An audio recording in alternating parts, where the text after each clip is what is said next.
వాతావరణం మస్తు చల్లగా ఉంది కదా, ఇంకొక తుఫాన్ కూడా వస్తుంది అంటున్నారు మన వాతావరణ శాఖ వాళ్ళు. అందుకే తుఫాన్ మీద కవరేజ్ తీసుకురమ్మని మా చిట్టే మంది తోలిచ్చిన. మరి ఇప్పుడు వరకు ఏం వార్త పట్టుకురాలేదు, ఏందో ఏమో మనం పోయి చూద్దాం. అబ్బో, ఏకంగా సముద్రం దగ్గరికి పోయినట్టుంది మన చిట్టమ్మ. ఓ చిట్టమ్మ, ఏడదాకొచ్చింది నీ కవరేజ్? ఏంటి రాములమ్మ ఎప్పుడు పనిలో ఉండగా డిస్టర్బ్ చేస్తావు? ఇంతకి నువ్వు ఏం పని చేస్తున్నావు చిట్టమ్మ? ఆగు రాములమ్మ ఆగు, కొంచెం ఆగు, పూజ అయ్యాక మాట్లాడతాను నీతో.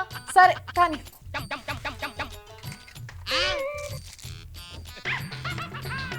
అబ్బో,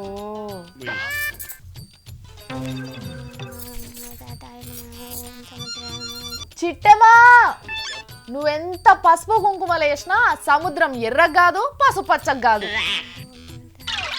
ఇంకా సాల్ చేయి చిట్టమ్మా. ఇప్పుడు చెప్పు రాములమ్మ, ఏంటి పిలిచావు? అయినా నీ శుద్ర పూజలు అయిపోయాయి రాములమ్మ, కొంచెం ఆగు, ప్రసాదం కూడా పెడతాను. వద్దమ్మా, నువ్వు ఏం పూజలు చేస్తున్నావో ఏం పాడో, ఆడ చూస్తే దేవుడి పాఠాలు కూడా ఏం కనిపిస్తలేవు. అయ్యో, ఇది దేవుడి పూజ అని ఎవరు చెప్పారు రాములమ్మ? నీ ఏషం చూస్తుంటేనే అర్థమవుతుంది ఏ చేతబడులు చేస్తున్నావో ఏం చేస్తున్నావో ఆడ చేరి ఒక్కదాన్ని. అయ్యో, ఏం కావు రాములమ్మ. మరేంటి అవన్నీ? అదా, మరి సముద్రంలో తుఫాన్ వస్తే కవరేజ్ చేయమని నువ్వు పంపించావు కదా. అవును, ఏడదాకొచ్చింది నీ కవరేజ్? ఎలాగూ తుఫాన్ వస్తే కవరేజ్ చేయడం కష్టం కదా రాములమ్మ, అందుకే ఆపడం కోసం ట్రై చేస్తున్నాను. ఏంటి, తుఫాన్ రాకుండా ఆపుతావా? అవును రాములమ్మ, ఈ పూజలన్నీ చేసి తుఫాన్ ఆపుతాను. పిచ్చి చిట్టమ్మా, నువ్వు 2 పిచ్చి మంత్రాలు చదివినంత మాత్రాన అంత పెద్ద తుఫాన్ ఆగుతుందా? అయ్యో, ఎందుకు ఆగదు రాములమ్మ, ఖచ్చితంగా ఆగుతుంది. అయ్యో, ఇంతకీ ఈ పూజ చేయాలనే ఆలోచన ఎట్లొచ్చింది? ఓ అదా, మన సీఎం కిరణ్ కుమార్ రెడ్డి సార్ లేడు, ఆయన దగ్గర నుంచే నేర్చుకున్నాను. ఏం చెప్పిండు ఆయన నీకు? నా ఒక్కదానికే కాదు రాములమ్మ, మన రాష్ట్రంలో ఉన్న అందరికీ చెప్పారు. ఏమని చెప్పిండో చెప్పాడు? ఏం చెప్పాడా రాములమ్మ? తుఫాన్ వస్తే ఆయన చిటికను వేలు పెట్టైనా తుఫాన్ ఆపుతానని చెప్పారు. ఏంది, తుఫాన్ ఆపుతాడా? అవునంట రాములమ్మ. ఆయన మన శ్రీకృష్ణ భగవానుడు అనుకుంటుండా ఏళ్లతో తుఫాన్ ఆపనికి? అయ్యో, నేను చెప్పేది నిజమే రాములమ్మ. ఏడ్చి నృతి, ఆయన ఏలు పెట్టి ఆపుతా అన్నప్పుడు నేను పూజలు చేసి ఆపలేనా రాములమ్మ? తుఫాన్ వచ్చినప్పుడు దానికి దూరం ఉరికిపోవాలే గాని దానికి ఎదురుగా పోతే ఏమైతుందో తెలుసా చిట్టి? ఏమవుతుంది రాములమ్మ? ఏమీ అవ్వదు. మా సీఎం సారే అంత ధైర్యంగా తుఫాన్ ఎదురెత్తున్నప్పుడు నాకేంటి భయం? పోన్రి పోన్రి, నువ్వు మీ సీఎం ఇద్దరు కలిసి ఆ తుఫాన్ లో కొట్టుకపోన్రి. ఏంటి రాములమ్మ అలాగ మాట్లాడుతున్నావు? మరి కాకపోతే ఏంది చిట్టమ్మా, మనతో కాని పనుల జోలికి మనం పోనే పోవద్దు. పెద్ద పెద్ద మాటలు మాట్లాడితే ఇట్లానే కొట్టుకపోతారు. అయితే సరే రాములమ్మ. అవును, కాకపోతే ఏందమ్మా, రా ఆఫీస్కి. రాహుల్ గాంధీ సార్కు పిల్లని చూస్తుండ్రంట. ఏంది, అందరు నోర్లు తెరిచిండ్రు? పిల్ల అంటే ఆ పిల్ల కాదు, ఆయన మళ్ళా గెలిచేటందుకు సీట్ను. ఇక ముయ్యండ్రి నోర్లు, తెరిచింది చాలు. బుడ్డ రాజీవ్ గాంధీ గారు ఈసారికి మన రాష్ట్రం మీద ఉన్న ప్రేమతోటి ఈడికెళ్ళే పోటీ చేస్తా అని అనుకుంటున్నాడంట.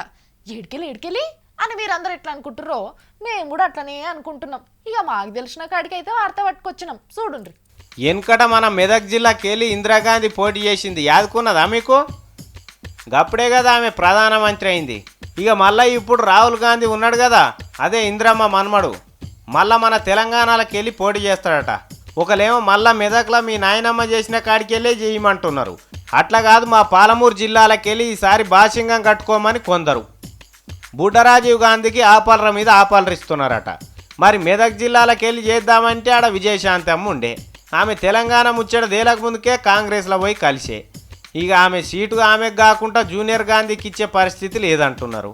మళ్ళీ ఇటు దిక్కు పాలమూరులో చేద్దామంటే కేసీఆర్ సార్ తువ్వాల వరుసుకొని కూర్చున్నాడు. మళ్ళీ కేసీఆర్ సార్ ఆడికెళ్ళి పోటీ చేసిండే అనుకో, రాహుల్ గాంధీ గెలిచి ఒడ్డుకు పడతాడా లేకపోతే కేసీఆర్ సార్ గట్టెక్కుతాడా అనేది కస్తి కాన్పు ముచ్చటనే. అటు చిన్న గాంధీ కూడా తెలంగాణలోకి వెళ్ళి పోటీ చేస్తేందుకే తయారున్నాడట. కాదు కక్కసమని పోటీ చేసిండే అనుకో, చేయి గుర్తుకు జరంతా ఊపు వస్తుంది. కానీ మరి కారు గుర్తోళ్ళు ముంగట పడనిస్తారా, మొదలకే కాటు పెడతారా అనేది అసలైన సంగతి. సరే తెలంగాణ ఇచ్చింది మేమే అని కాంగ్రెస్ వాళ్ళు చెప్పుకోవచ్చు, కానీ కారు గుర్తే ఏం తక్కువ లేదు కదా. సర్వేలన్నీ వాళ్ళ దిక్కే చూపిస్తున్నాయి, మీదికెళ్ళి తెలంగాణ తెచ్చింది మేమే అంటున్నారు. మరి అటువంటి టైంలో వాళ్ళు కూడా ఎట్లెట్లు ఇచ్చి పెడతారు? తెలంగాణ ముచ్చట మొత్తం ఒడిచిపోయినాక ఏమన్నా కనికరిస్తే కనికరిస్తుండొచ్చు, కానీ లేకపోతే మాత్రం రాహుల్ గాంధీ రాని వాళ్ళ నాయనమ్మ గాంధీ రాని కథ మాత్రం ముంగట పడదు అంటున్నారు. పాలమూలకెళ్ళి కొత్తగా ఎగురు పెట్టిన పువ్వు గుర్తు నాగం కూడా తయారై ఉన్నాడట కదా పోటీ చేస్తేందుకు. మరి ఎట్లయితుందో చూడాలి. గమ్మత్తున్నది ఈసారి రాజకీయం. తెలంగాణ బిల్లు పెట్టుడు ఖాయమే అని కేంద్రంలో ఉన్నోళ్ళు 120 సార్లు చెప్పిండ్రు. ఇప్పటికీ తెలంగాణ ప్రజలకు మాటిచ్చినాం అయిపోయింది అని బొచ్చడు సార్లు చెప్పిండ్రు. అయినా తెలంగాణ జనం ఎవ్వరన్నా ఎప్పుడన్నా పండగ చేసుకుండ్రా, తెలంగాణ వచ్చింది అని చేసుకోరు. ఎందుకంటే ఢిల్లీ కాంగ్రెస్ వాళ్ళ మాటల మీద కొన్నిసార్లు నమ్మకమే ఉండదు. ఇదివరకు మస్తుగా డోకా చేసిండ్రు కాబట్టి లేటెస్ట్గా ఇంకో డోకా కూడా తయారు చేస్తుండ్రంట. చూడండి. తెలంగాణకు కాంగ్రెస్ అధిష్టానానికి పడని మనిషి ఎవరన్నా ఉన్నారా అంటే ఇప్పుడు ఎవ్వరి పేరు చెప్తారు మీరు? నిమిషం కూడా ఆలోచన చేయకుండా పీలేరు పిల్లగాడు నల్లారి కిరణ్ కుమార్ రెడ్డి అంటారు. ఎందుకంటే ఆయన చేసిన సింధు భాగవతం అటువంటిది. తెలంగాణ ఇయ్యకుండా క్రికెట్ బ్యాట్ కాడికి వెళ్ళి రాజ్యాంగ సంక్షోభం దాకా రకరకాల ఇద్దెలు చూపించిండు. ముఖ్యమంత్రి పోస్టు ఇచ్చిన వాళ్ళకే ముఖం లేకుండా చేసిండు. తెలంగాణ అట్లెట్లు ఇస్తారని ఉరిమిండు. కాంగ్రెస్ వర్కింగ్ కమిటీ మీద ఊంచిండు. హురేవా ఈయన పోస్ట్ ఉంటుందా ఊడవిక్తారా అని అందరు అనుకుంటున్న టైంలోనే డిగ్గిరాజ్ సార్ ఏం మాట చెప్పిండు ఎరికేనా? ఇనుండ్రి.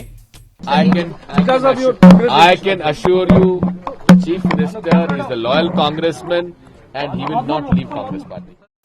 ఇగో ఇదట కాంగ్రెస్ పార్టీకి అత్యంత విశ్వాసం ఉన్న మనిషి నల్లారి కిరణ్ కుమార్ రెడ్డి అనట. ఏంది ఇది? ఇంతకు ఏం జరుగుతున్నది ఢిల్లీలో? కాంగ్రెస్ వాళ్ళ మాట ఈననుపమ్మని తెగేసి కూర్చున్న మనిషిని పట్టుకొని మా బంగారమే మా పండే అని ఇంకా ఆయనని ఎన్కేసుకొస్తున్నారంటే ఏమన్నట్టు? నల్లారి నాటకం బాగానే ఉంది, డిగ్గి డప్పు కొట్టుడు బాగానే ఉంటుంది, కానీ తెలంగాణ జనమే అస్సలు కన్ఫ్యూజన్లో పడ్డారు. హైదరాబాద్ క్యాంప్ ఆఫీస్లో కూర్చొని కాంగ్రెస్ వాళ్ళను వచ్చిరాని తెలుగులో తిడుతున్న నల్లారిని మళ్ళా మా ముద్దుల ముఖ్యమంత్రి అని చెప్పుకొస్తున్నాడంటే తెలంగాణ మీద ఏమన్నా కుట్ర చేస్తున్నారా ఏంది? అందరు కలిసి ఆయన నేను తుఫాన్లను ఆపలేకపోయినా తెలంగాణ సైక్లోన్ ఆపుతా అంటాడు. మీరేమో మళ్ళీ ఆయన చెప్పమే చేస్తున్నారు. ఇంతకు ఎవరిని నమ్మాలి, ఎవరిని నమ్మొద్దు? నిజంగానే ఇస్తున్నారా తెలంగాణ, లేకపోతే ఇచ్చినట్టు చేస్తున్నారా? మీరు ఏం చేస్తున్నారో తెలియదు, కానీ తెలంగాణ జనం అయితే భయపడుతున్నారు. డిగ్గి సారు జర పరిశాన్ చేయకుండ్రి, ఎందుకంటే 60 ఏళ్ళకెళ్ళి పరిశాన్లనే ఉన్నారు. మీరు ఇటువంటి మాటలు మాట్లాడి మళ్ళీ మొదటికే దేకుండ్రి అంటున్నారు తెలంగాణ జనం. ఆగు, రాష్ట్రంలో మళ్ళొక కొత్త పంచాయతీ షురు అయిందా కావాలని షురు చేసిండ్రా తెలియదు, కానీ మన చిరంజీవి సార్ చిన్న తమ్ముడు ఉన్నాడు కదా, అదే 6 అడుగుల బుల్లెట్.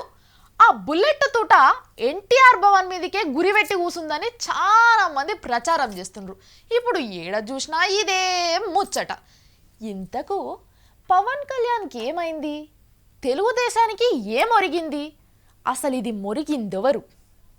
మీరే చూడండి, అర్థమవుతుంది. కానీ తెలుగుదేశం వాళ్ళు ఏం తెలివికొచ్చిండ్రువా? పవన్ కళ్యాణ్ను పార్టీలా గుంజుకపోయేందుకు ఏమేం చేయాలనో అవన్నీ చేస్తున్నారు. అగజూడు వస్తున్నాడని ఒకరు, మాట ముచ్చటొడిచిపోయిందని ఇంకొకరు, అంత అయిపోయిందిగా పసుపు కండువ మెడలేసుకుండే మిగిలిందని మళ్ళొకరు. తెలుగుదేశం పార్టీలకు పవన్ కళ్యాణ్ వస్తాడా? ఈ మాటలు విన్నాక ఒకసారి చెప్పుండ్రి. ఏం చేయాలి? కాంగ్రెస్ దేశాన్ని దోపిడీ చేసిన కాంగ్రెస్ వాళ్ళు ఏం చేయాలా? ఇది ఏం రాజ్యం? కాంగ్రెస్ రాజ్యం ఏ రాజ్యం? దోపిడీ రాజ్యం, దొంగల రాజ్యం.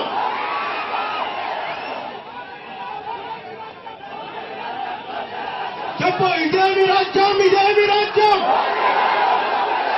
ఇదేమి రాజ్యం? ఇదేమి రాజ్యం? ఈ దొంగల రాజ్యం, దోపిడీ రాజ్యం తరిమి కొట్టాలంటే వచ్చే ఎన్నికల వాళ్ళని పంచి ఊడిపోయాలా? ఓటేసి తరిమి కొట్టాలి.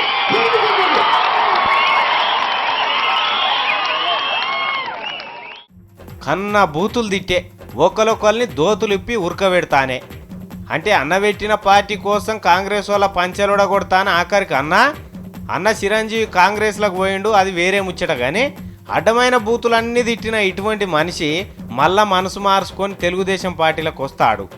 ఇంకా ఆయన ఫోటోలు పెట్టి అల్చెల్ చేస్తున్నారట ఫ్యాన్స్.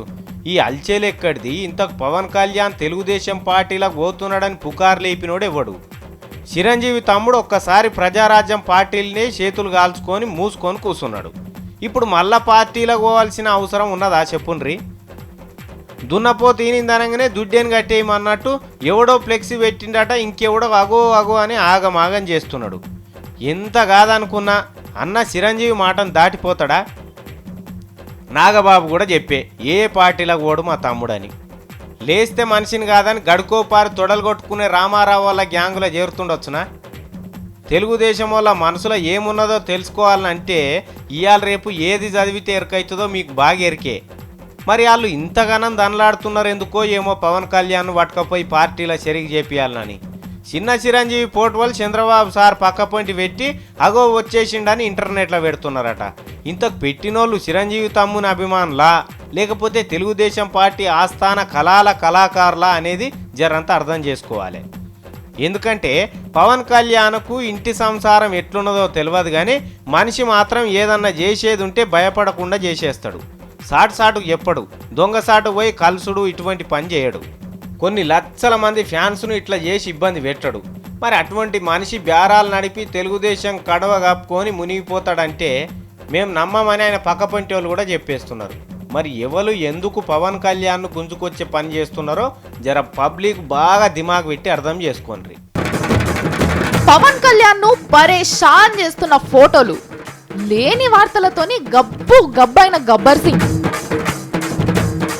పసుపు బండారి పట్టుకొస్తున్న చంద్రబాబు, వచ్చే నెల సంధి 3వ రూపంలో యాత్ర, 7,000 కోట్లు జనం సొమ్ము మాయం, పీలేరు పిల్లగాని మీదనే అసలు అనుమానం, కన్ఫ్యూజన్లు పెడుతున్న ఢిల్లీ కాంగ్రెస్ పార్టీ, ముఖ్యమంత్రి మీద డిగ్గీ రాజా ముద్దుల వర్షం, హైదరాబాద్లో అలుసైపోయిన ఆడపిల్లలు, 3 రోజులలోనే బరి తెగించిన బద్మాష్ గాళ్ళు, రాహుల్ గాంధీకి పాలెమూర్ల బాషింగం, మెదక్ జిల్లాల రాఖీ కడతామంటున్న క్యాడర్. ధన్యవాదములు. ఇవి ఇయాలటి వార్తలు. మీరు వీక్షిస్తూనే ఉండండి V6 న్యూస్.